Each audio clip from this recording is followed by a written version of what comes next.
Në qoftë se shohim konfliktet e sotme, domethënë më i fundit është lufta në Iran. Janë këto realisht konflikte politike apo lidhen më thelb me energjinë? Sigurisht që lidhen me energjinë, edhe kanë ca që kanë spekuluar këtu në Amerikë që administrata në Washington, Trumpi po i bëjnë këto gjëra se do që Amerika të sundoj sistemin e energjisë e botën, do që të tërë të blejnë nga Amerika. Për shembull, kur filloi lufta, kur Rusia pushtoi Ukrainën, çfarë bëri Europa? E la gazin natyral rus, edhe ku shkoi? Shkoi në Amerikë.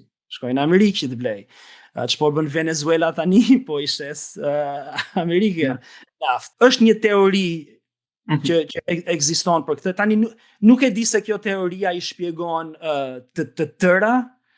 Ka dhe arsye tjera sigurisht politike, ka dinamikën midis Amerikës dhe Izraelit dhe si ato duan të sundojnë në mesdhe.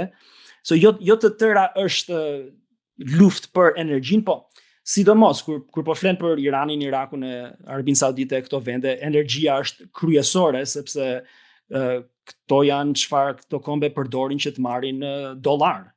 Dhe me dollarët pastaj mund të shkosh të bësh tregti kudo në botë. Prandaj njerëzit thonë që rinovueshmet, tranzicioni është i rëndësishëm se po mos kesh hallmë për naftë për qymyr, se do luftosh në anën tjetër të botës gjithmonë. Domethënë, nëse këto nuk do ekzistonin, nafta, gazi, atëherë ndoshta mund të themi që nuk do t'i kishim këto konflikte ose konflikte të tjera të ngjashme me to. Nuk do them atë.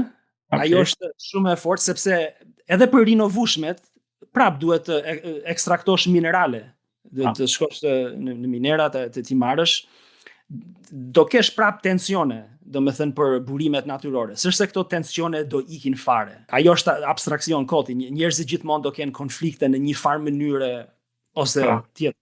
Halli është si ti menaxhosh, domethënë këto konfliktet. Edhe sigurisht tani nuk po i menaxhoj mirë.